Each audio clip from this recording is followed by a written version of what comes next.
Разположен на брега на голямата европейска река, Видин е град с богата и разнолика история. На живописния Дунавски завой много народи са оставили трайни следи от своята култура и история.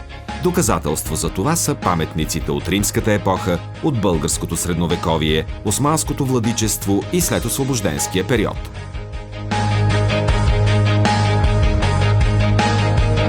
Разхождайки се из Видин, несъмнено ще откриете интересни кътчета, които са част от съвременния облик на града. На централния площад се издига внушителен паметник, посветен на ония, които достойно живяха и умряха за родината. Монументът е посветен на загиналите във войните за национално обединение и е израз на признателност от видинското гражданство.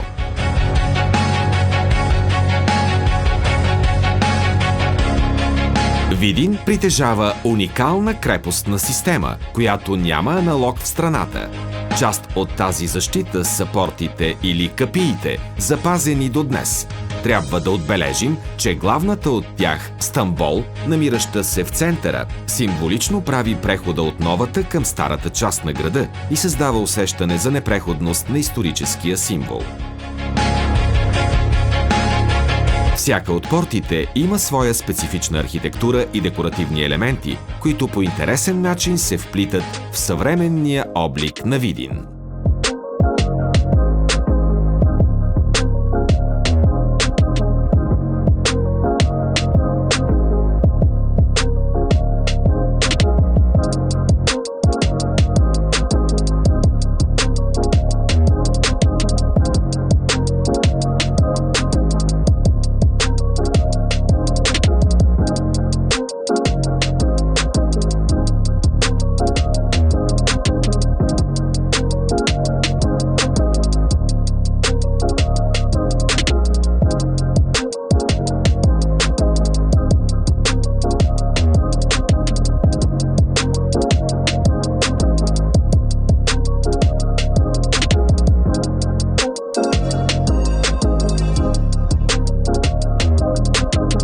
Културният дом на града е драматичният театър. Сградата е първата в страната, построена за театрални събития. Впечатлява с архитектурния стил, повлиян от австрийските тенденции в строителството от края на 19 век.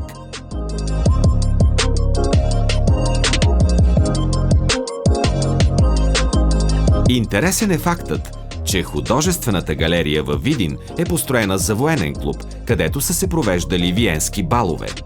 Днес в нея се съхранява богат фонд от картини на известни автори и е място на много културни събития.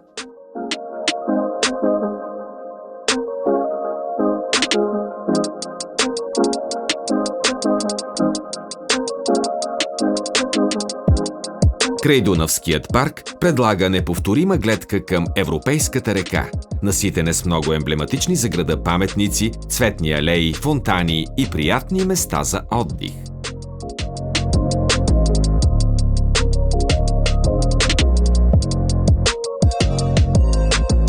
Паркът е зеленото богатство на Видин и е предпочитано място за разходка и развлечение на жителите и гостите, решили да усетят неповторимата атмосфера от брега на река Дунав.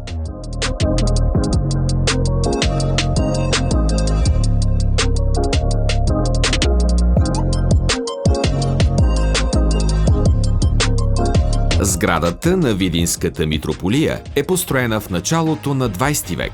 Впечатлява със своята архитектура и предизвиква вниманието на туристите.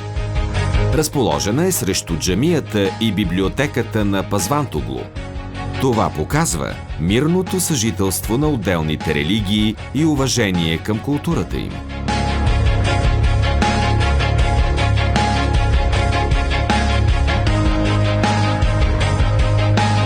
Духовният водач на българите, екзарх Антим I, задълго свързва живота и дейността си с Дунавския град. Признателното видинско гражданство издига мавзолей в чест на достойния духовен пастир, дарител и гражданин. Православният храм Свети Николай Чудотворец е част от митрополитския комплекс, втория по големина в града. Стените му са изцяло изографисани, а външният вид внушава духовен респект и християнско смирение.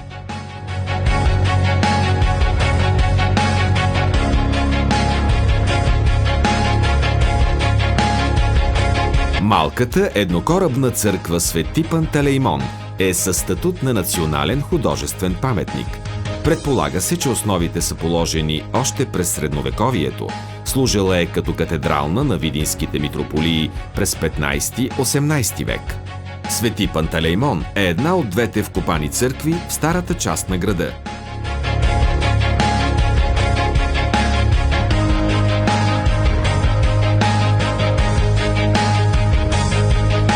Осман Пазвантоглу в качеството си на видински управител е оставил няколко обществени сгради, сред тях са джамията, която впечатлява с върха на минарето. Всички са виждали мюсюлмански храм, но не са виждали минаре, завършващо с пика или обърнато сърце. Може би става въпрос за несподелена любов, такава каквато се описва в легендите.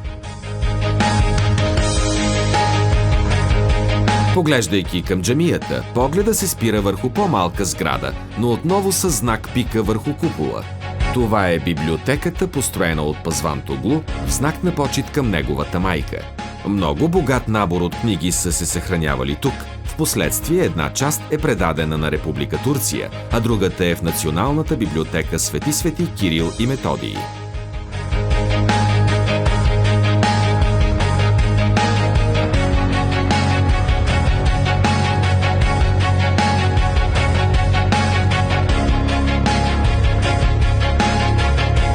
Единствената запазена сграда на Стара поща в България може да видите във Видин.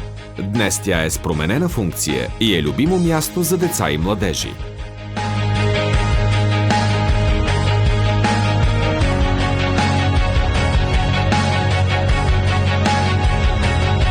Видинският край е прочут с хубавите си вина. Не е случайен фактът, че първото винарско училище е открито точно в Дунавския град.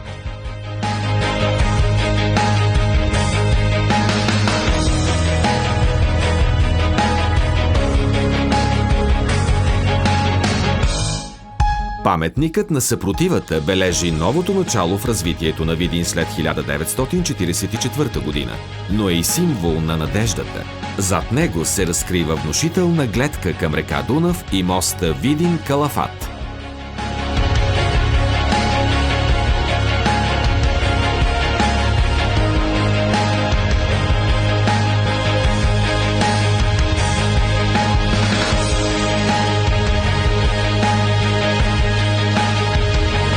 Средновековната крепост Баба Вида е непреходният символ на Видин.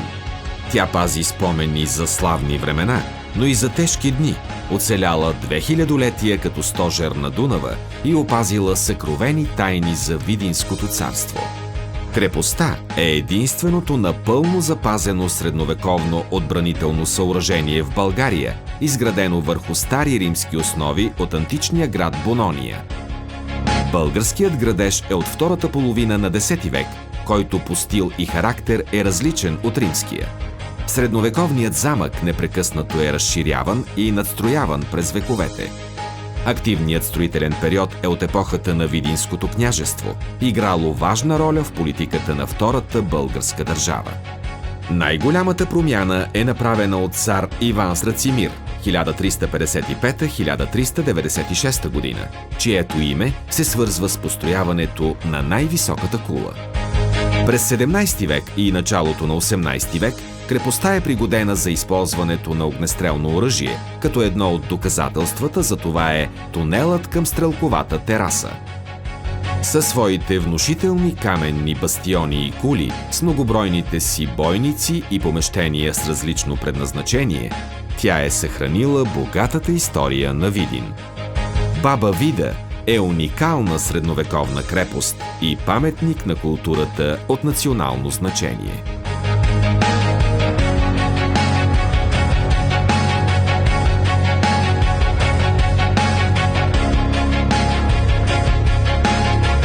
Предлагаме ви да се разходите до епиграфския център, Подредената експозиция предлага богата колекция от археологически находки от няколко епохи – римска, средновековна българска и от османския период.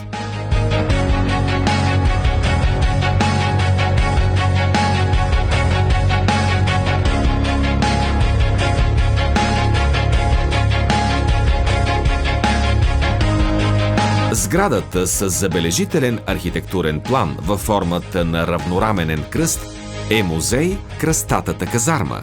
Ако го посетите, ще усетите атмосферата на градския бит и пъстротата на фолклорните традиции.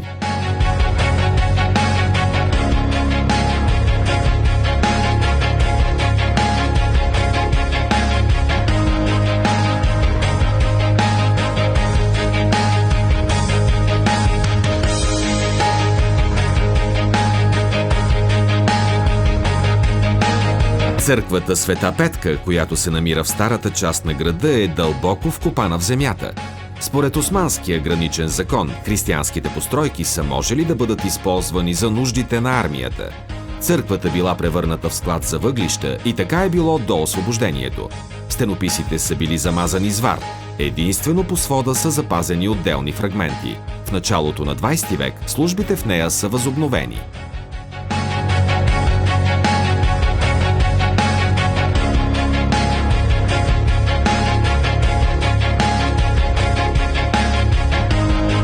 Парк Рува е изграден върху затрупаната част от рува, опасвал каменните стени на градската крепост, ограждали Стария град, квартал Калето. Днес той е място за отдих и детски игри в сърцето на Видин.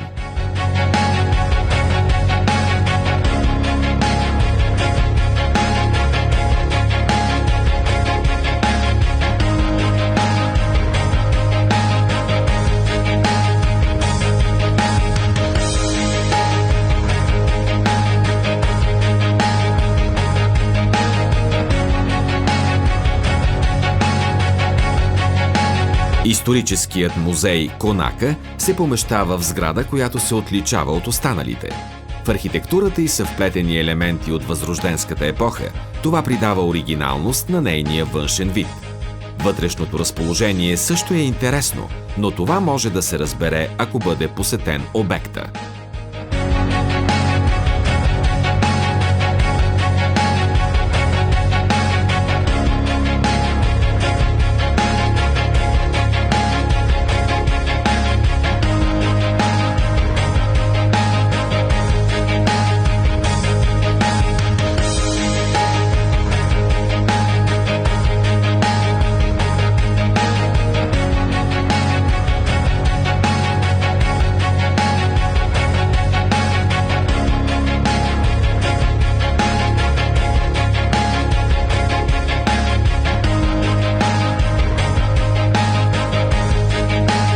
Духовен стожер на българите във Видин е катедралният храм Свети Димитър Солунски, вторият по големина след патриаршеския Свети Александър Невски в София.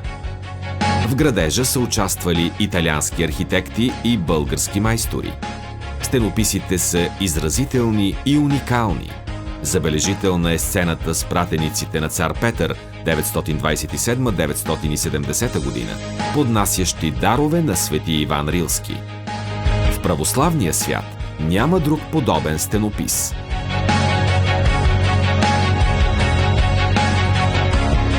Изобразени са лицата на водачите за национално освобождение на българите – Хаджи Димитър, Георги Сава Раковски, Любен Каравелов, Христо Ботев, Васил Левски, Тодор Александров.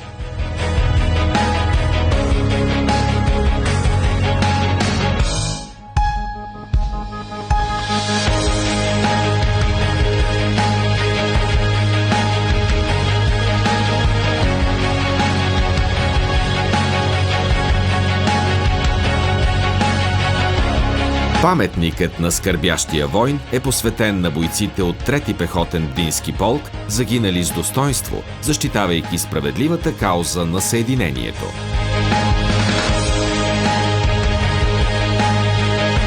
Алботинският скален манастир се намира на 20 км западно от Видин. Разположен е в красивото дефиле на Рабровската река.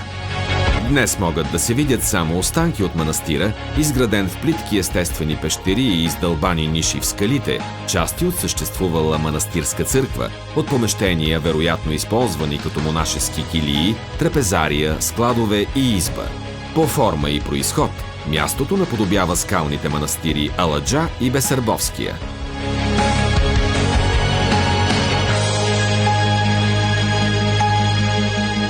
Всяка година през месец май Видин става град на изкуствата с Вида Арт Фестивал. Той има за цел да запознае всички жители и гости на града с уличното изкуство, театралното изкуство, филмовото изкуство, изобразителното изкуство и тайните на магията, въвличайки ги в тях с няколко работилници, където да се докоснат до този вълшебен свят.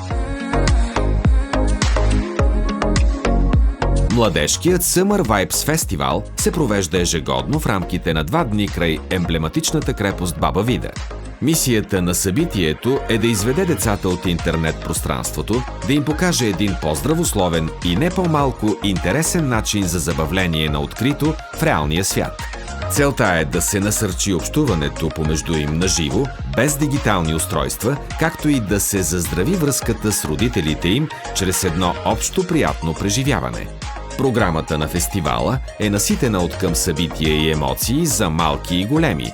Тегляне на въже, скачане с чували, ластик, федербал, народна топка, състезания с колелета, тротинетки, танцово училище, а вечерите са отредени за безплатни концерти на едни от най-актуалните сред младото поколение музикални звезди у нас.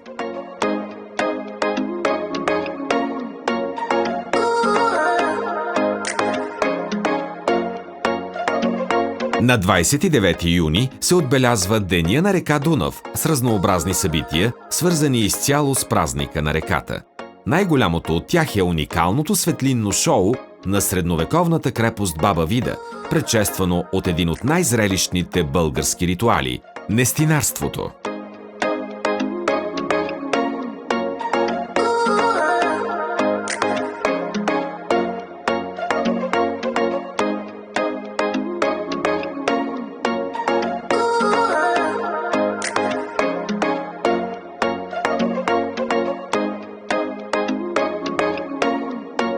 Всяка година Видин посреща първите юлски лъчи с рок-концерти на любими български групи на брега на река Дунав до средновековната крепост Баба Вида.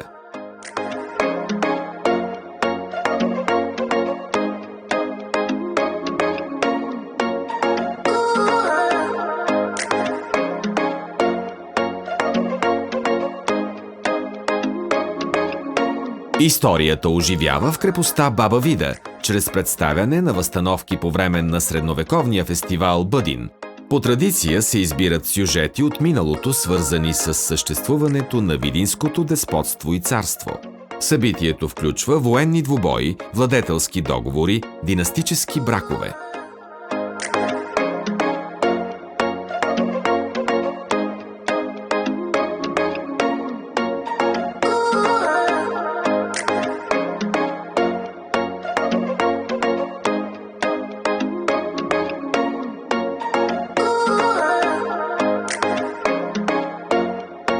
Голям интерес предизвиква огнения спектакъл, който заразява публиката с много емоции и настроение. Фестивалът се организира всеки последен уикенд на август в средновековния замък.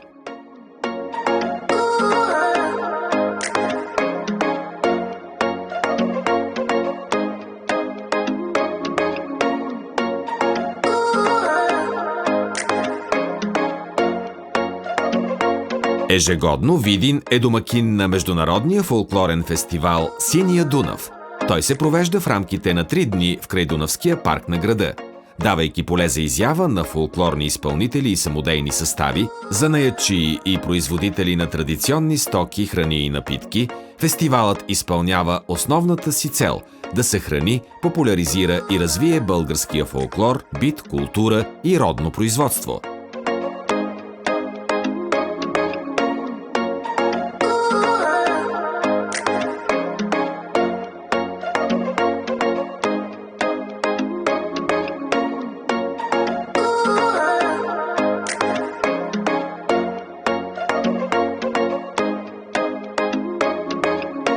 Международният фолклорен фестивал «Синия Дунав» обединява уникална музикална програма с народни игри, творчески работилници, хоротека, куклен театър, изложбени площи и активности.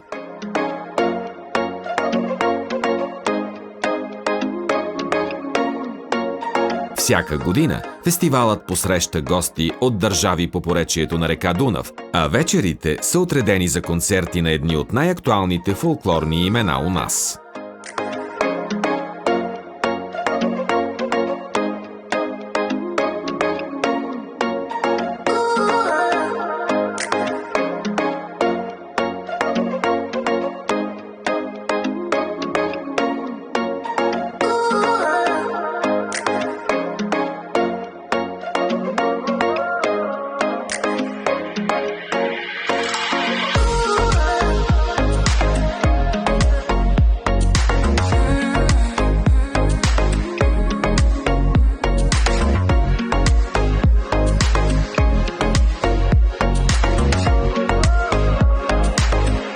Докато разглеждате уникалните паметници на културата на Видин и се наслаждавате на прекрасните събития, не пропускайте да видите града от различни ъгли, разхождайки се с моторна лодка по река Дунав, карайки драконови лодки или издигайки се с балон.